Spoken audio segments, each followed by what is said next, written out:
इस हिंदू धर्म से बढ़कर शायद गंदा धर्म जिसे कहते हैं कोई नहीं है, और उन्हें बौद्ध धर्म को सत्ताधारी जो सरकार जब से आई है तब से ये हमारा जो तिरस्कार है दिन प्रतिदिन जो बहुजन समाज का SC ST OBC माइनॉरिटीज़ जो लोग हैं उनके साथ जो जातिगत भेदभाव है और ज़्यादा जो व्यक्ति को आपस में लड़ाए, जो जातिगत भेदभाव करे, जो एकता का संदेश ना दे, जो सनातन की बात आप कर रहे हैं। तो हम ऐसा धर्म चाहते कि ना हिंदू लड़ना चाहता ना मुसलमान लड़ना चाहता, और हम अपने आप को हम तो हिंदू मानते नहीं हैं। हम अपने आप को हिंदू का देश है, एक धर्म निरपेक्ष राज्य है, हर किसी को अपना धर्म का पालन करने का अधिकार है। जब इनको है तो हम अब इनके धर्म को ना माने, क्योंकि हमारे धर्म में ये नहीं है। हम बौद्ध में भारत जाते हैं और हम देवी देवता को नहीं पूछते। हम क्यों माने इनकी सोच को।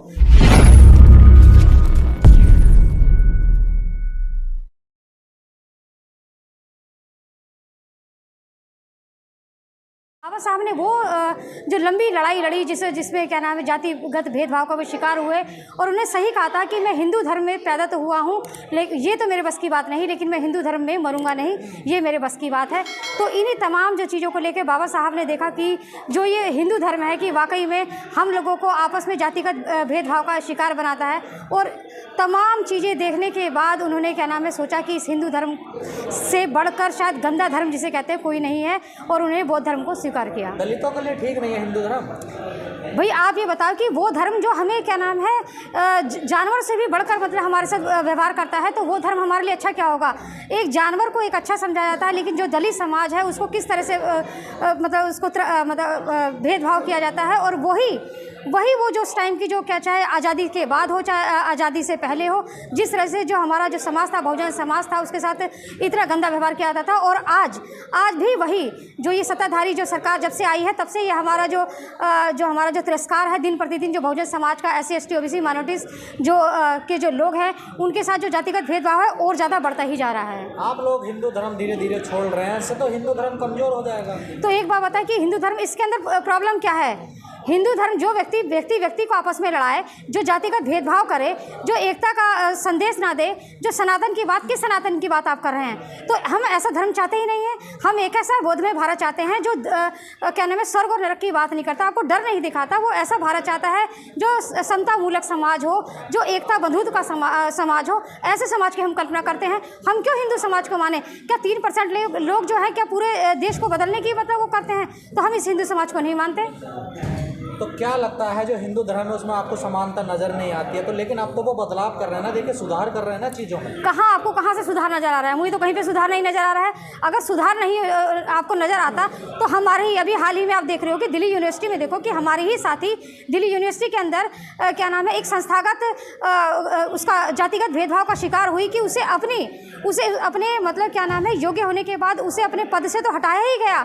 उसके अलावा इंस्टीट्यूशन जो हमारे जो मर्डर हो रहे हैं, हमारे जो भाई बंधु हैं उनका मर्डर किया जा रहा है, उनको इतना ज़्यादा मतलब उनके साथ त्रासदी की जा रही है, उनको मानसिक पीड़ा पहुंचाई जा रही है कि वो आत्महत्या कर ले रहे हैं। तो आत्महत्या नहीं कर रहे, उनकी हत्या की जा रही है। और इन तमाम चीज़ों को देखते हुए आज वो दिल्ली यूनिवर्सिटी के अंदर उसे बैठना पड़ रहा है कि जो समय उसको अपना पढ़ाई में और बच्चों को पढ़ाने के लिए एक शिक्षा देने के लिए लगाना चाहिए था, लेकिन आज वो कहाँ बैठी है? सड़क पर बैठी है। तो किस चीज़ का, किस हिंदू समाज की आप बात कर रहे हैं? वहाँ पर बैठे हुए हिंदू वो मनुवादी सोच के वो लोग हैं जो हम लोगों को नीचा दिखाने की कोशिश कर रहे हैं कि ताकि हम लोग जो पढ़े लिखे लोग हैं हम अच्छा पहने नहीं, उन्हें अच्छा पहनना उन्हें हमारा अच्छा नहीं लगता। आज मैं अच्छे तैयार होकर आई हूँ तो उनको ये नहीं पसंद है। उनको वो समझ नहीं आता है कि वो क्या नाम है काली पीली उनकी शक्लें हों। हमें जैसे एक वर्ड हमेशा देखा जाता है हम लोग को, तो हमें देखा जो हमारे समाज की जो लड़कियाँ या महिलाएँ होती हैं उनको कहते हैं बड़ी चमारी सी लग रही है। ये वर्ड जो ये कहा जाता है बड़ी भाई ये क्या मतलब? क्या हम लोगों की शक्लें ऐसी होती हैं? आप लोगों से किस बात में कम है? हम पढ़ाई में कम है या हम क्या नाम है आपको देखने में कम है? किस चीज़ में कम है?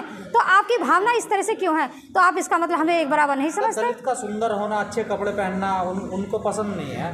पसंद नहीं है तभी तो पसंद नहीं है, इसी का तो कारण है कि ये लोग हमारे साथ दिन प्रतिदिन मतलब अत्याचार कर जाते हैं। और सबसे ज़्यादा मैं देख रही हूँ कि जो इसका शिकार बन रहे हैं जो एजुकेशन जो शिक्षा जो प्रणाली है उसके अंदर सबसे ज़्यादा देखने को मिल रहा है, जहाँ पर क्या कहते हैं जो हमारे जो लोग हैं हमारे जो शिक्षक हैं उनको मतलब एक योग्यता जनता मतलब योग्य होने के बाद उन्हें अयोग्य घोषित कर दिया जाता है। और उनकी जो कॉन्ट्रैक्ट बेस, ये सोचिए कि ये कॉन्ट्रैक्ट सिस्टम जो कर दिया गया है एक तरीके से जो हमारे जो योग्य को अयोग्य घोषित करने के लिए किया गया है। तो हमारा जो समाज है, बाबा साहब इतने पीड़ित हो गए हिंदू धर्म से कि इन्होंने आज ही के दिन हिंदू धर्म छोड़ दिया था।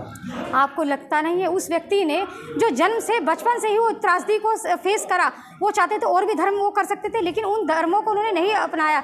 उन्हें लगा कि शायद उसमें इतना वो नहीं है, क्योंकि बौद्ध धर्म ये जाति पाति का भेदभाव नहीं दिखाता, वो एक समानता समता मूलक समाज लेके चलता है। और बाबा साहब ने जब तमाम पीड़ाओं को झेला कि मेरे समाज की बहन बेटियां जहाँ पे महिलाओं को आगे बढ़ने नहीं दिया जाता, तमाम चीज़ें करने नहीं दी जाती हैं, तब बाबा साहब ने सोचा कि ये धर्म शायद हिंदू धर्म जो है हम लोगों के लिए एक अभिशाप है, क्योंकि हम हर किसी आप लोगों पर आरोप लगते हैं कि आप लोगों का षड्यंत्र है ये हिंदू धर्म को कमज़ोर करने का। देखिए हिंदू धर्म को हम कमज़ोर नहीं करना चाह रहे हैं, हम ये बार बार कह रहे हैं कि क्या 3% ले क्या देश पे क्या नाम है सत्ता पे काबिज हो जाएंगे।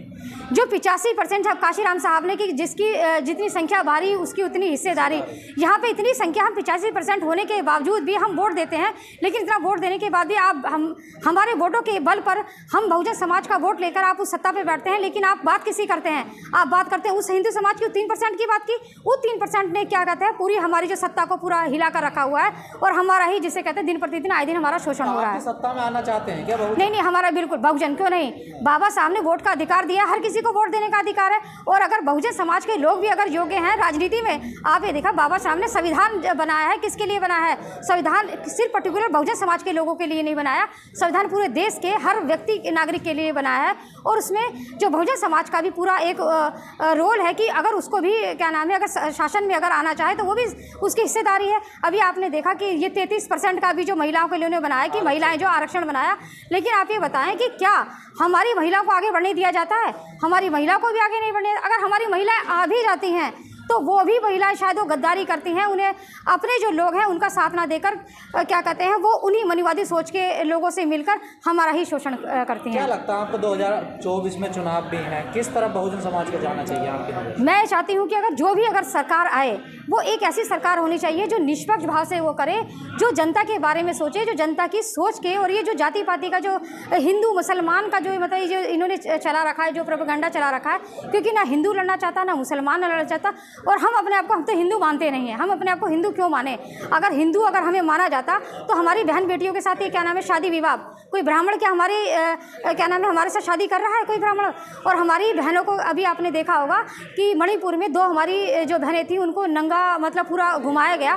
तो क्या ये हम लोगों को बराबर समझ रहे हैं? सिर्फ ये हमारा हिंदू जो शब्द है एक वोट बैंक के रूप में हमारा इस्तेमाल कर रहे हैं, लेकिन वास्तविक रूप में ये हमारा मानसिक शारीरिक और हर तरह से शोषण कर रहे हैं। आप उनके देवी देवताओं का विरोध करते हैं, मंदिरों का विरोध करते हैं, ये कहाँ तक ठीक है?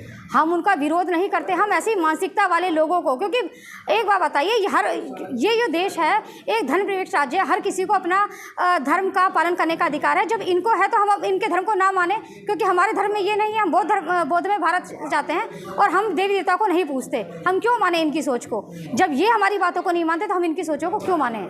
कुछ मनुवादियों ने अर्चना गौतम के ऊपर भी हमला किया, उसको कैसे देख नहीं है? देखिए यहाँ पर अर्चना गौतम की बात नहीं है, दिन प्रतिदिन हर महिला के ऊपर इसी तरह से अत्याचार होता चला जाएगा, लेकिन जो महिला अगर आवाज़ उठाती है तो ज़रूर उसको क्या ना उस आवाज़ को सुना जाएगा, क्योंकि यहाँ पर हर महिला पीड़ित है, लेकिन उसकी आवाज़ को दबा दिया जाता है। जो आवाज़ को बुलंद करेगा वो शायद लोगों तक वो आवाज़ पहुँच जाती है।